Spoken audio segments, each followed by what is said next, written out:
Boa tarde a todos. Mais uma vez é muito bom poder estar aqui, né, gente? Reunido para mais uma tarde de aprendizado. Nós agradecemos ao pessoal da internet que sempre nos acompanha também. E, sendo assim, nós vamos aquietando os nossos corações, deixando as nossas tribulações e preocupações de lado, para poder absorver tudo aquilo que será dito aqui e, principalmente, para a gente conseguir colocar tudo o que nós buscamos de aprendizado em prática, porque a prática é o que faz a diferença na nossa vida. Nós aproveitamos a oportunidade para agradecer todas as doações que nós temos recebido, reiterar, né, aquilo que a gente ainda precisa, que são os alimentos não perecíveis. Esse mês o leite em pó, o óleo, arroz, o feijão, açúcar. Então, toda a contribuição, ela é de bom grado. Lembrando também para quem está chegando na casa agora, que a casa oferece os cursos, né, de doutrina espírita, e no mês de janeiro as novas turmas serão formadas, então sejam todos bem-vindos, tá bom? Então nós vamos assim agradecendo a equipe espiritual, que desde há muito preparou o ambiente para nos receber, e vamos brindar a nossa querida companheira Sandra, que vai falar conosco a respeito do tema que é em termos de lentidão evolutiva. Seja muito feliz, minha flor.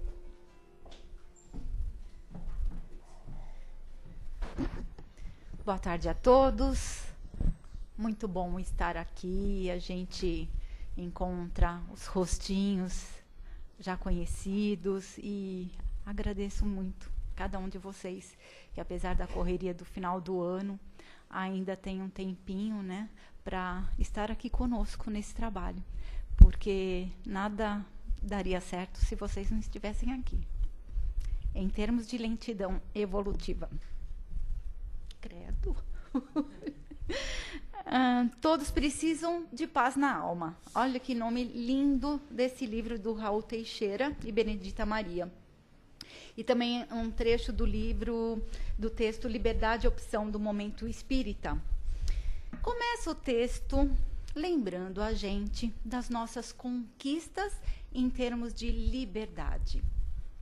Se a gente olhar um passado não muito longe, não, passado até recente, nós não tínhamos tantos direitos, né? A nossa liberdade era mais estreita, se comparada com a de hoje.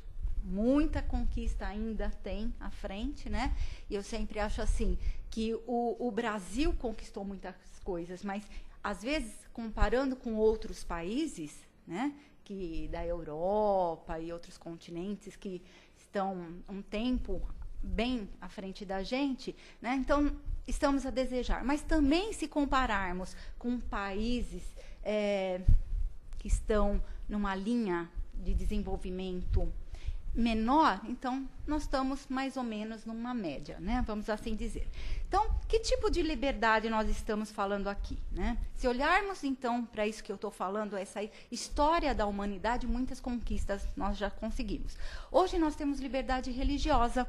Então, nós temos liberdade de expressar a nossa crença, e até mesmo aqueles que não têm crença nenhuma. Então, no passado aí se falava, não acredito em Deus, então todo mundo recriminava, tal.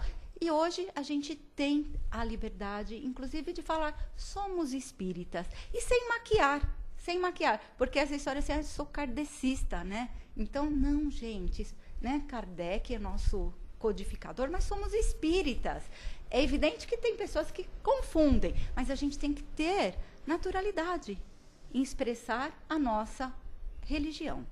Também temos a liberdade de expressão. Então, a Constituição hoje nos garante direitos. Então, havia uma censura tremenda. Quem lembra aí de algumas décadas atrás, não só no nosso país, mas em outros, a ditadura, né? Então, hoje nós vivemos no Brasil num momento de democracia. Nós podemos ir nas redes sociais expressar a nossa opinião. Se bem que, às vezes, né, há um certo exagero, né?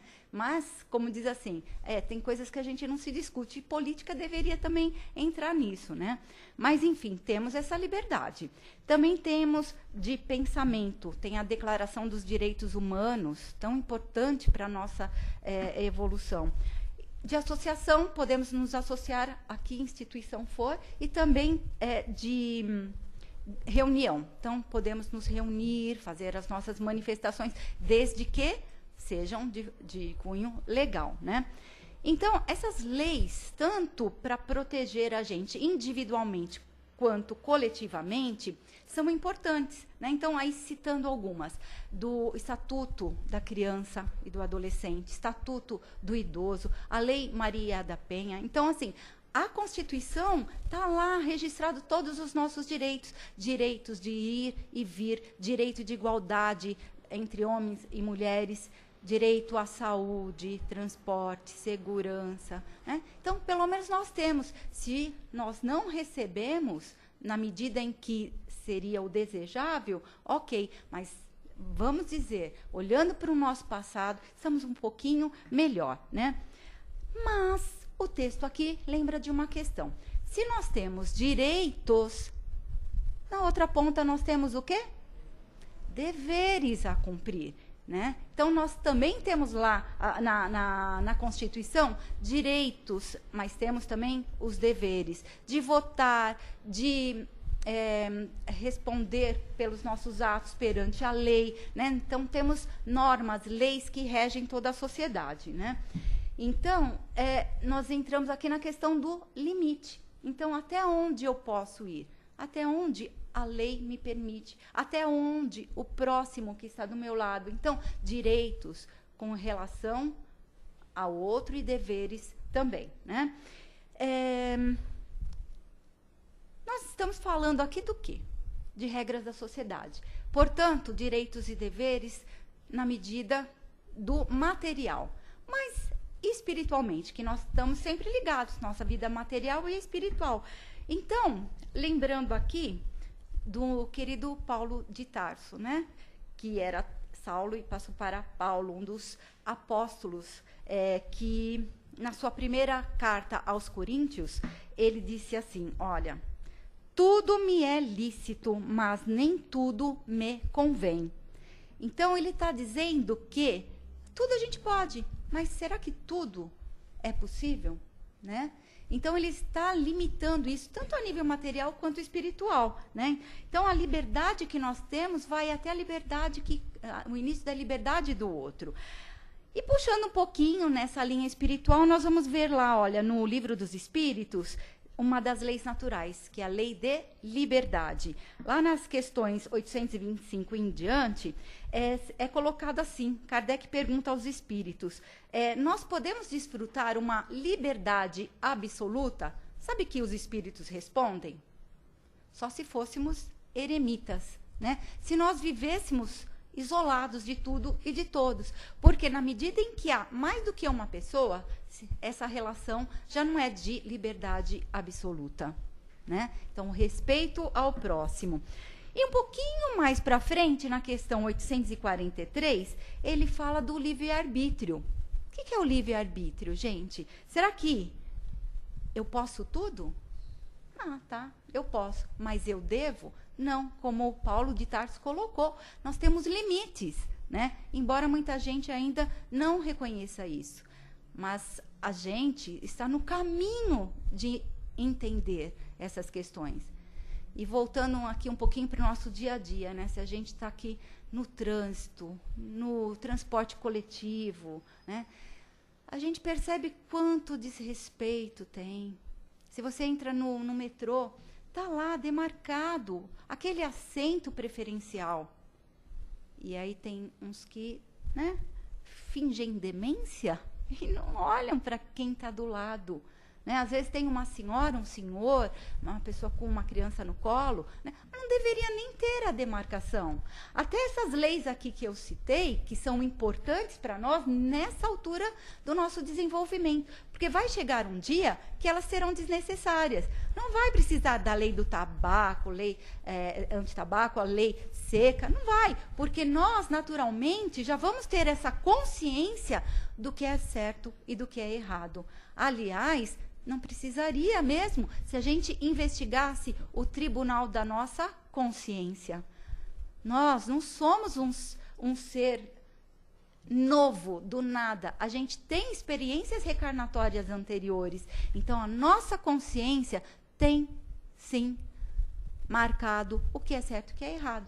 Mas, como nós vivemos numa coletividade, onde a evolução é de forma heterogênea, nós precisamos dessas leis para nos guiar, né?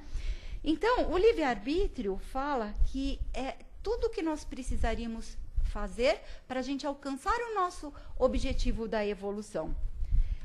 Tem uma coisa que, quando eu estava lendo esse texto, eu lembrei assim, décadas atrás, eu ainda era solteira, e aí a minha sogra, quando as filhas despediam dela, ela dizia assim: a gente faz a cama em que dorme. E aí eu olhava aquilo e falava, nossa, né? Por que ela está falando isso?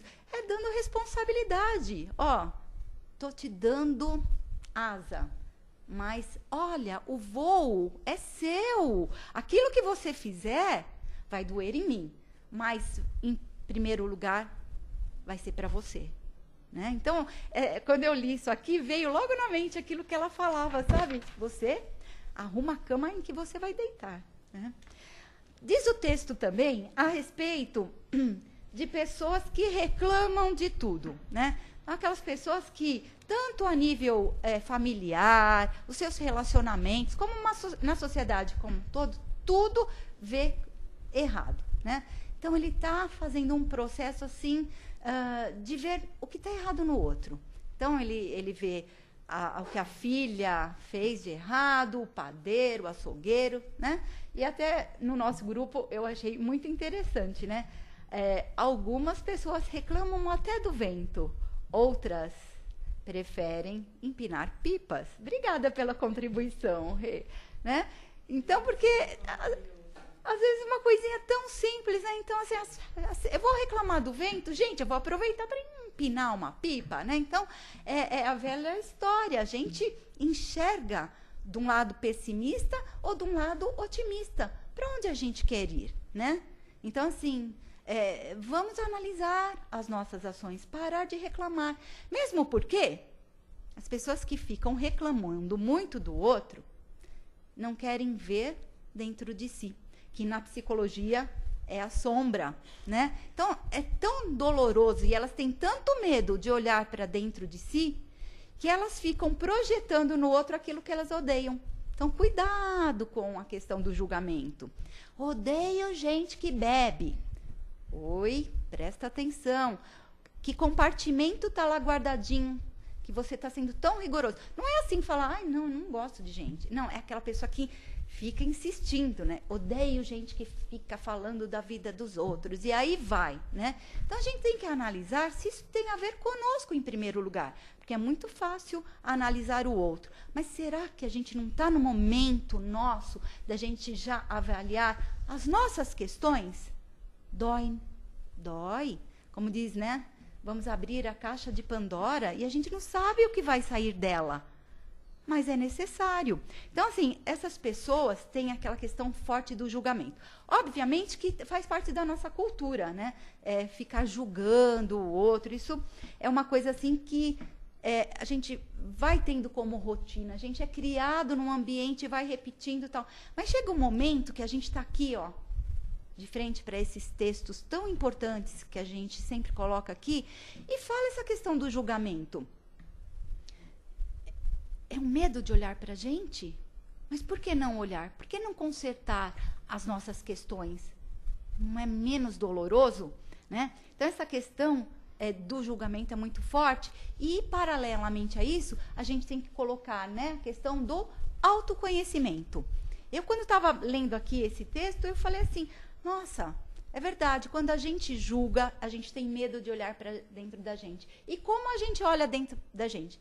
No autoconhecimento. Como eu vou fazer isso? Tem várias formas, né? Por exemplo, uma terapia, né? Um psicólogo, um psicanalista, né? Ou algum tipo de terapia alternativa que vá mostrar para a gente questões que mexem. Por exemplo, o psicodrama, gente, quando eu tomei conhecimento de todo esse material, eu achei sensacional, porque é de uma forma, assim, bem tranquila que você começa a ver questões suas. E aí, voltando aqui para a questão da doutrina, lembramos, assim, daquela questão, conhece-te a ti mesmo. Quem disse? Sócrates, né? Que muita gente fica assim sem saber, mas um dos precursores de Jesus que falava isso, conhece-te a ti mesmo. Tanto tempo antes ele falava essa questão. E como a gente faz isso, né? Além da terapia e todas essas técnicas, né? Tem uma simplesinha, colocar-se no lugar do outro. Eu estou tomando uma atitude, tentem fazer isso. E se fosse o outro? Coloca outra pessoa no lugar. Muitas vezes a gente fala, nossa, como eu fui ridícula, nossa, eu não devia ter feito isso, né? Porque a gente julga o outro, mas não observa o que a gente está fazendo. Então, Sócrates já deu, há tanto tempo atrás, essa chave aí do conhece-te a ti mesmo. Jesus também falando, né? Amar a Deus sobre todas as coisas, essa máxima, né? E o próximo como a ti mesmo. Então ele está dizendo assim, conhece em primeiro lugar quem você é. Como você vai se doar se você não sabe o que você tem para doar, né? Então, conhecer-se também. Santo Agostinho, que a gente falou muitas vezes durante o ano sobre aquilo que Santo Agostinho recomenda, né? Então, quando a gente for se recolher, colocar a nossa cabecinha no travesseiro, pensar, o que eu fiz hoje? Basta não ter feito o mal? Sabe o que os espíritos dizem pra gente?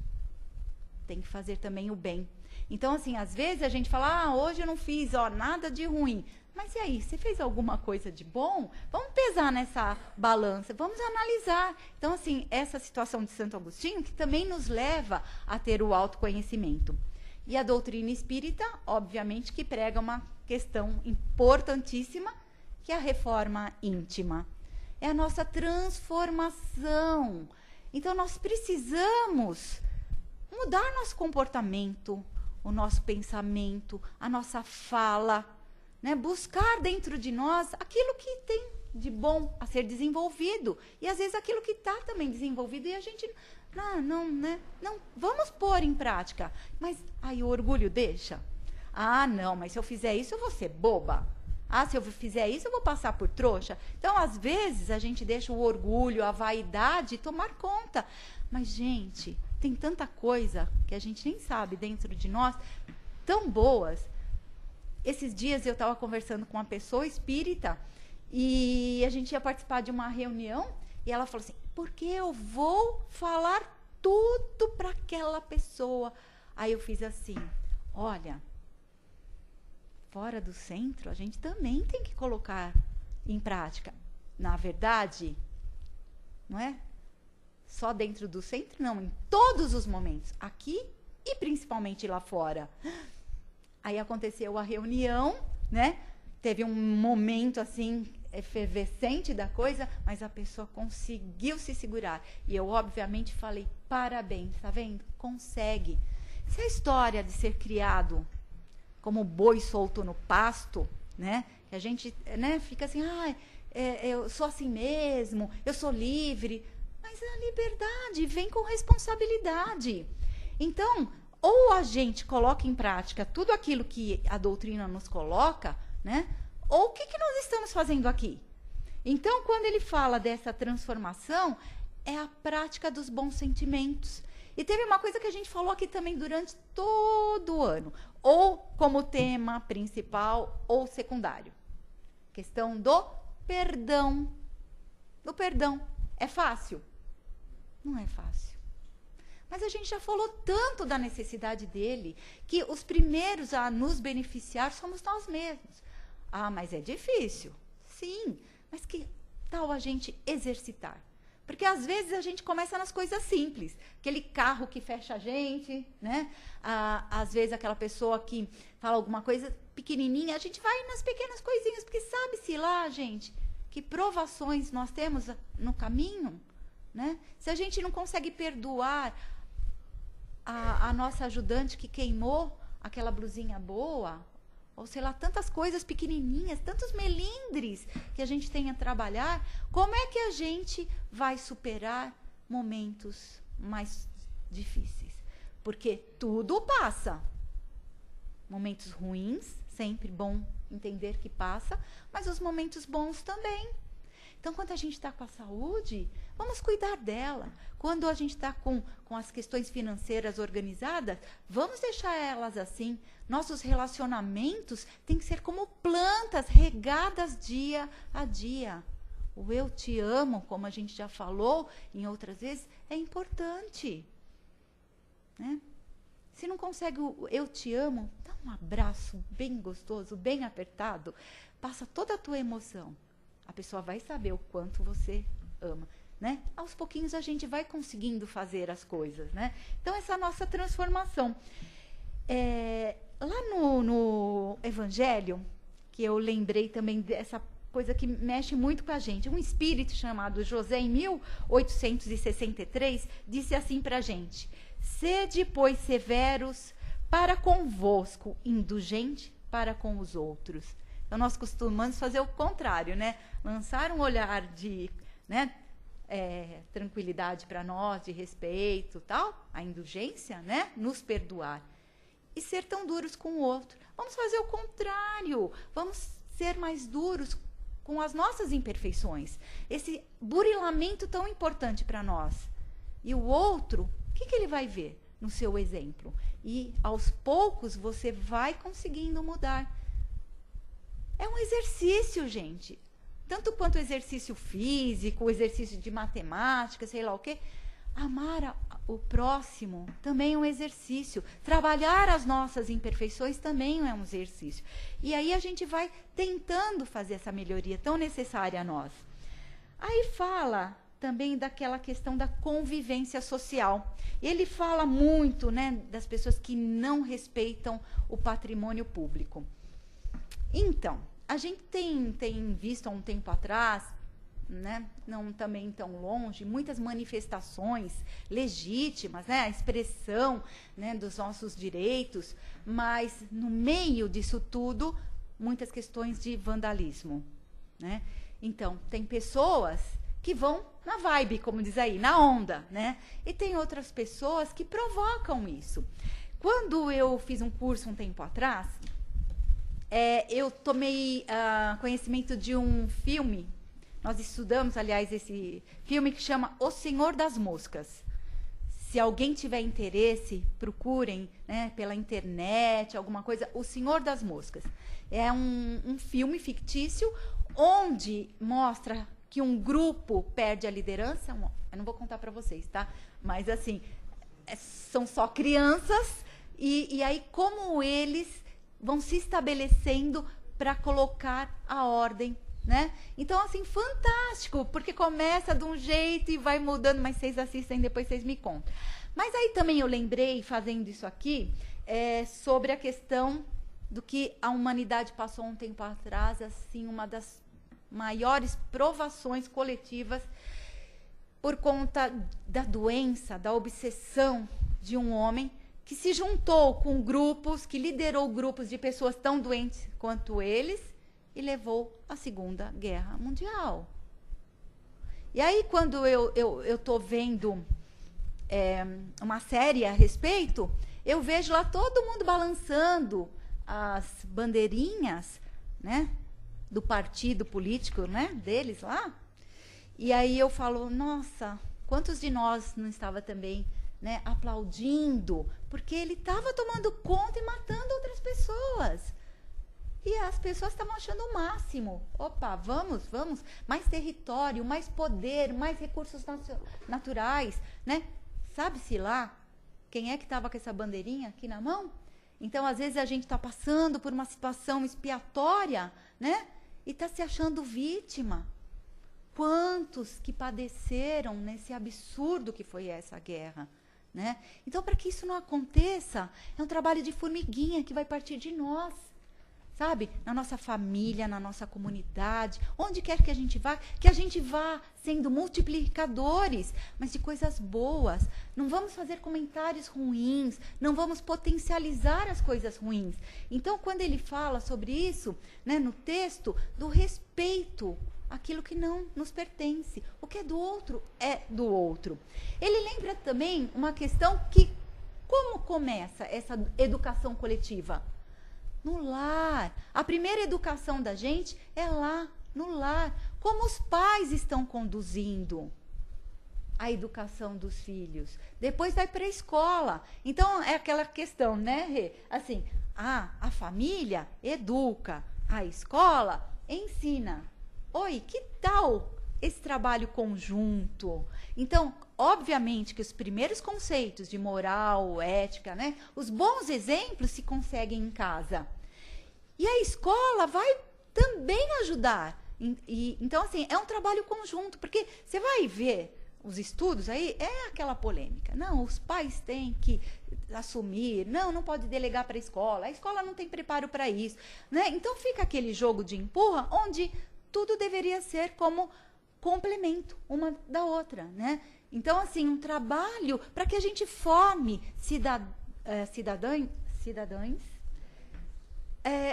pelo menos com vontade de progredir, né?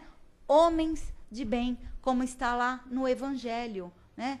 Homens de bem que vão fazer com que a nossa sociedade não entre de novo ladeira abaixo.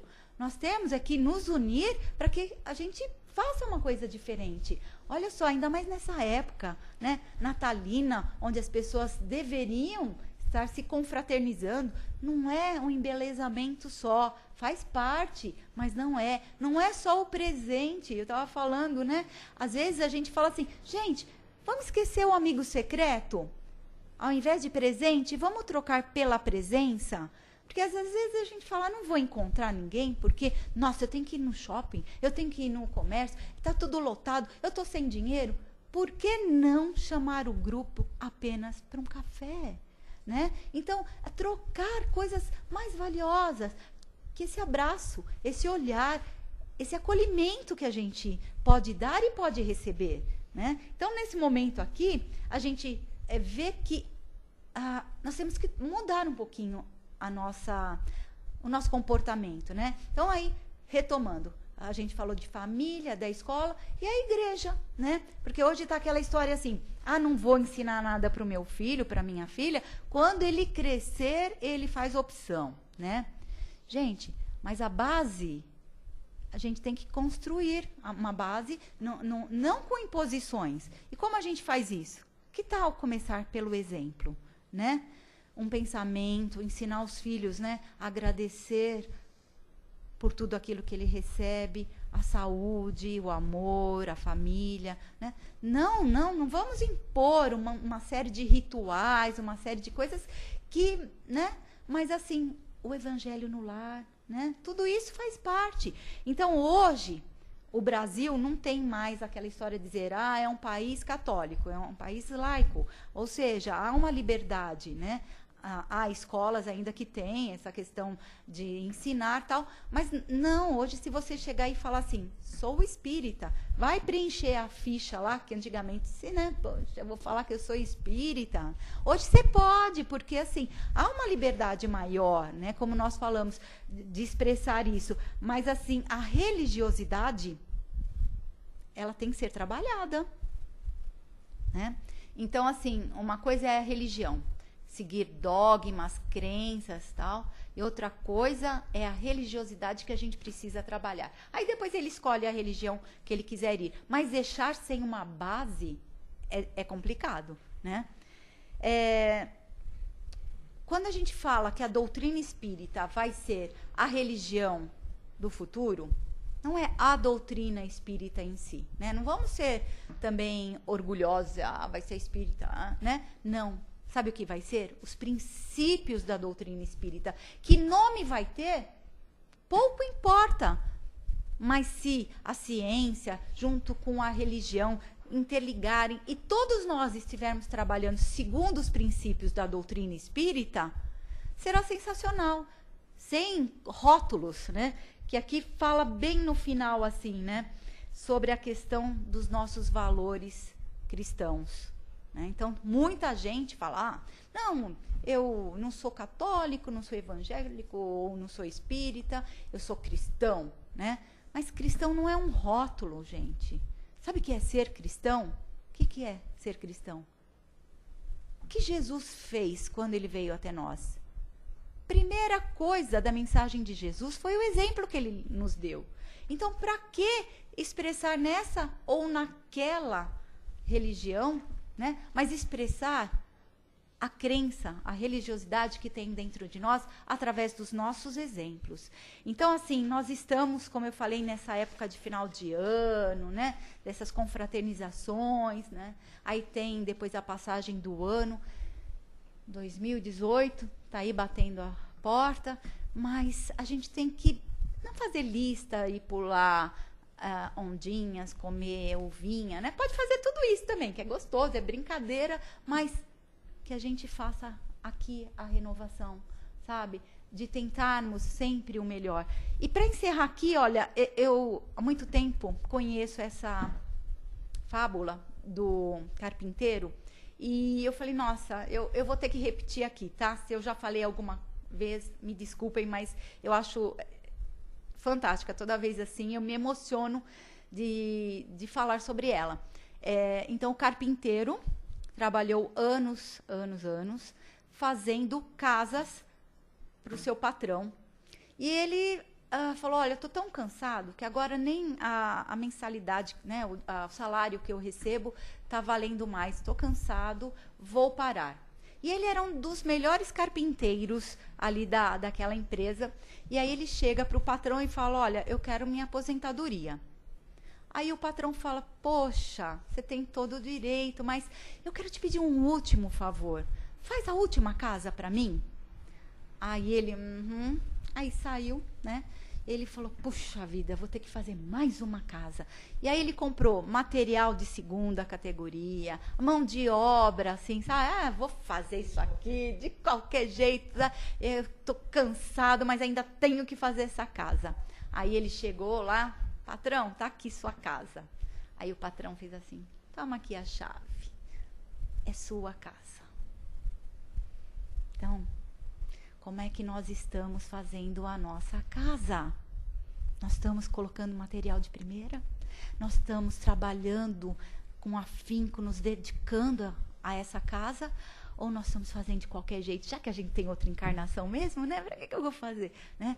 Então, aí a gente fala, mas gente, tem um longo caminho ainda pela frente, né? Quando a gente está na erraticidade, depois tem 3, 4 concorrendo para nascer com a gente. Então, olha que oportunidade divina que a gente está aqui, né? Aprendendo, executando, pondo em prática. Então, vamos montar a nossa casa com todo o ornamento possível do amor, da tranquilidade, né? De tudo aquilo que a gente precisa trabalhar em nós. Porque amanhã nós vamos prestar contas, né? Então, nós vamos nos ver a semana que vem. Vocês sabem, o centro não fecha, né? Eu retorno aqui nessa posição no outro ano e agradeço muito vocês pela paciência e a oportunidade de estar aqui falando. Muito obrigada mesmo.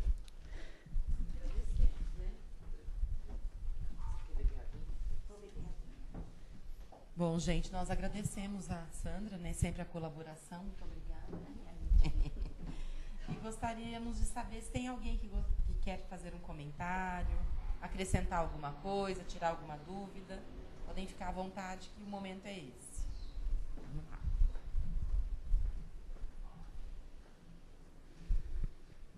lá.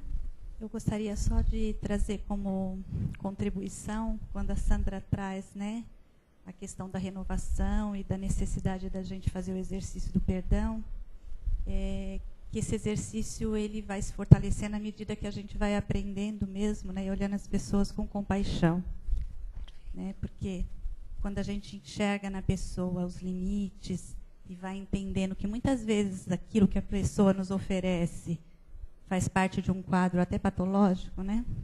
Com certeza. Então, às vezes a gente ouve assim, essa pessoa ela é muito má, né? Mas a maldade, ela faz parte de todo um quadro patológico, né? E assim, à medida que a gente vai aprendendo a olhar com compaixão os limites, a gente vai ficando mais forte. Perfeito. Né? Eu acho que a gente tem sido muito chamado a amar, né? Porque é o único sentimento capaz de transformar qualquer situação dolorosa na nossa vida e contribuir até para essas pessoas que causam tanto sofrimento, é o sentimento de amor, né? E uma outra coisa que foi forte para mim é quando você trouxe a história da Segunda Guerra, né?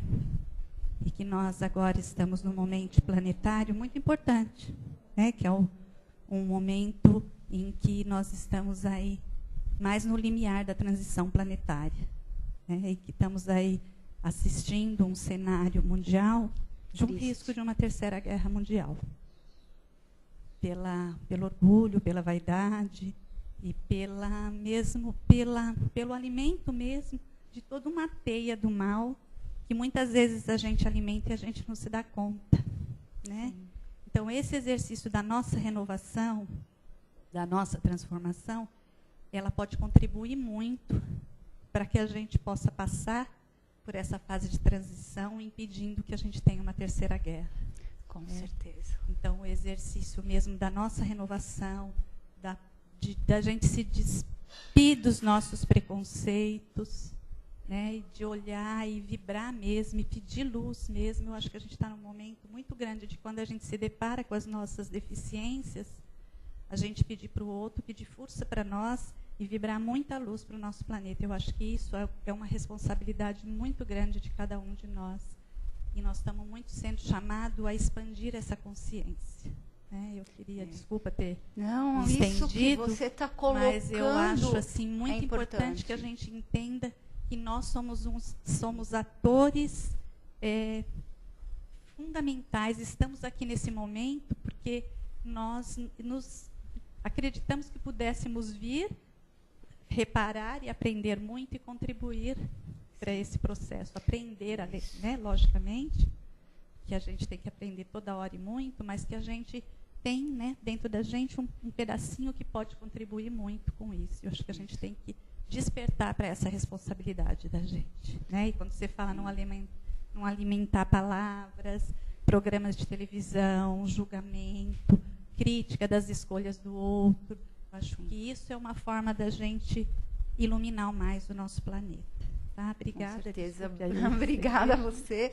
Mas é importante, gente, porque há muita coisa que a gente vai vendo pela internet, a gente agora tem essa globalização, isso é perigoso para contribuir de forma negativa. Então, assim, quando a gente receber alguma coisa de um cunho assim que a gente vê que é pesado e que não sabemos nem de onde vem, vamos deletar isso. Está na hora da gente fazer a nossa transformação interior e mudar tudo aquilo que está à nossa volta. Justamente por quê? Porque eu falei, tem uma pessoa que é doente, porque ela tem um passado, né, que justifique isso. Ninguém é vítima, né, a menos de si própria. E não deixar que essa situação doentia que aconteceu no passado não ocorra novamente.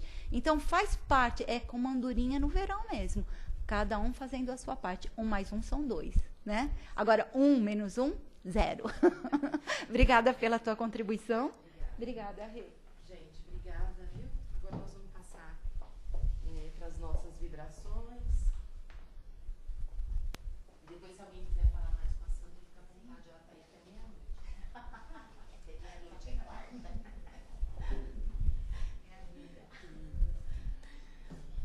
Então, nós vamos agora, depois de tanto receber, fazer as nossas vibrações de amor por aqueles irmãos nossos que se encontram em situação um pouquinho difícil, quer seja no âmbito material, físico ou espiritual. Que esses irmãos recebam esse auxílio, esse amparo, e possam se restabelecer, possam se equilibrar, e tenham em mente que não estão sozinhos, que tudo foi providência divina e que o Pai está sempre por perto para dar a sustentação para cada um deles.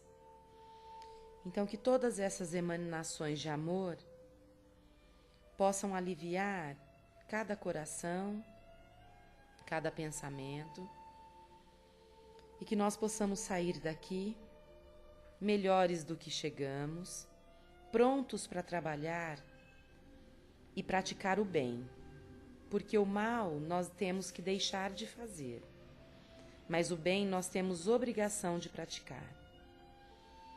Que todos vocês tenham uma boa semana. Fiquem com Jesus. Que assim seja, graças a Deus.